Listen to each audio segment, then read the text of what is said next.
Alright guys, that's done. Ready for paint. Getting ready to prime these, wet the floor down. Got the car side done, but I'm going to do it. I'm going to pull this all out in the sun, pull the car in and do it. But I was going to show you this primer real quick. You know, I was telling you it's like freaking pudding.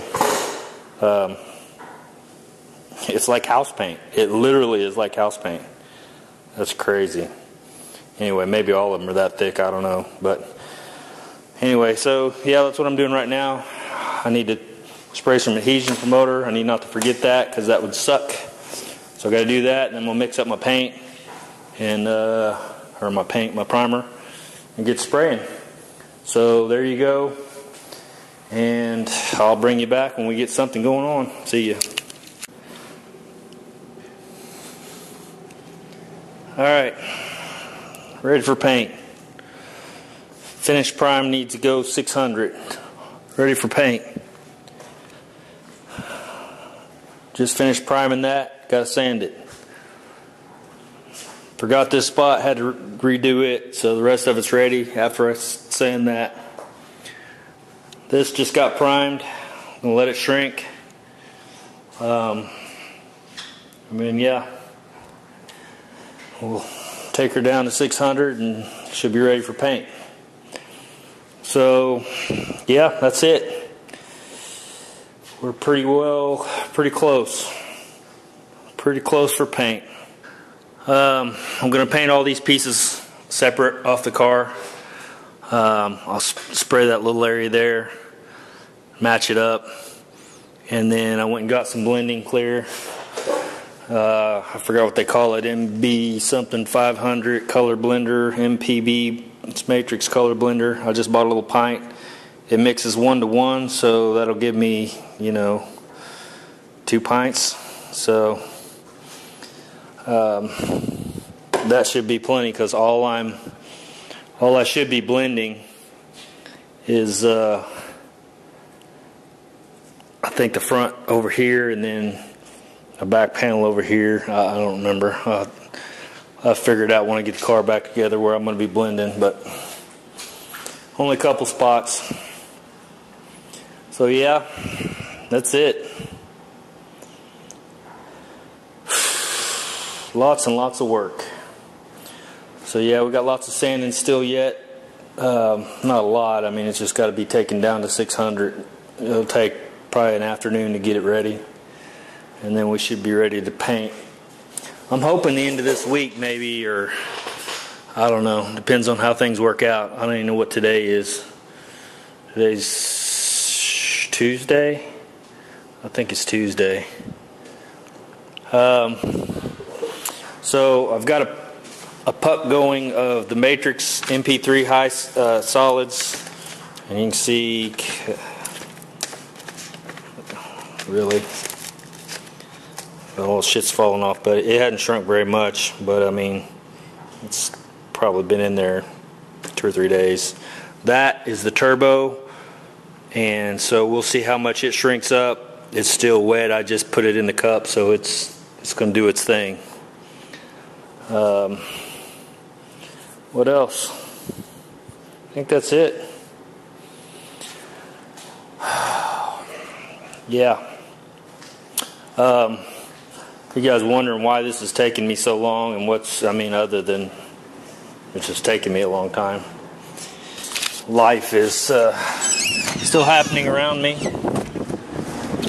So there's that piece that everybody wants to see, or some people want to see. Hell, it's been laying. This is all flooded, so that's been laying underwater for the most part. You can already see on the edges there. It looks like there's a little bit of rust in there. But that would normally be seam sealed, so we'll just have to cut it apart and take a look at it. The rest of it looks alright. Anyway, about forgot about that thing.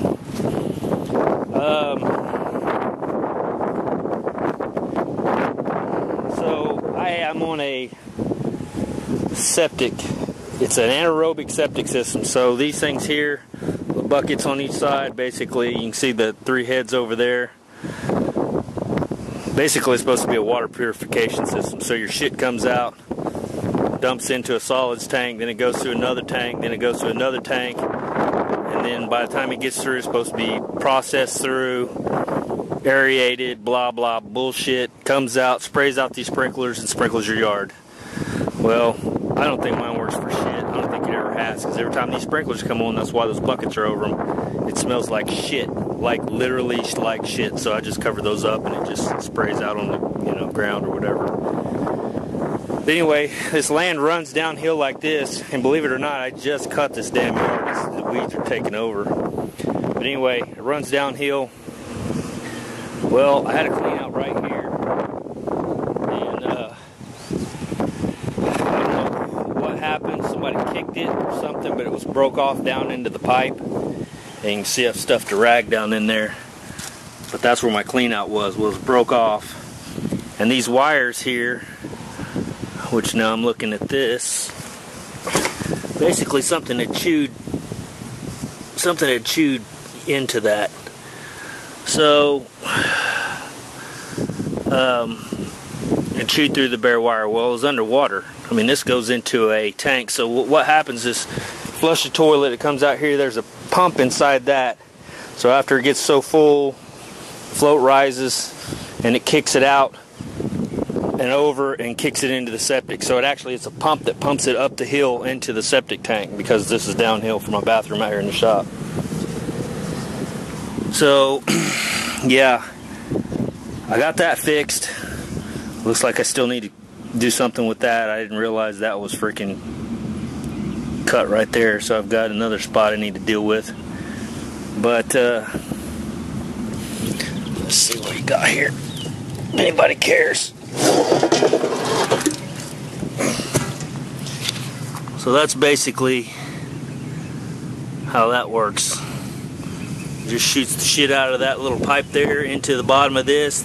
It's got some kind of little impeller in there. It grinds all the stuff up, kicks it back up through, and you can see it runs out that side.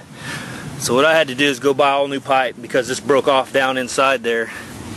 And literally the other day, this was full of water, and my elbow, I was in up to my elbows in shitty water, basically. I mean, a lot of it's rainwater. But when that broke out, anything that was in the toilet basically wouldn't flush, so it came out into here. So yeah, that's fun. But yeah, let me take this off. Yeah, see there? Yeah, it broke off. So it broke off in that T right there where the cutoff was. So I actually have to cut that T completely out of there, which means I got to dig down here, do a whole new deal. What a pain in the ass. Alright guys, that's it for now. We'll see you.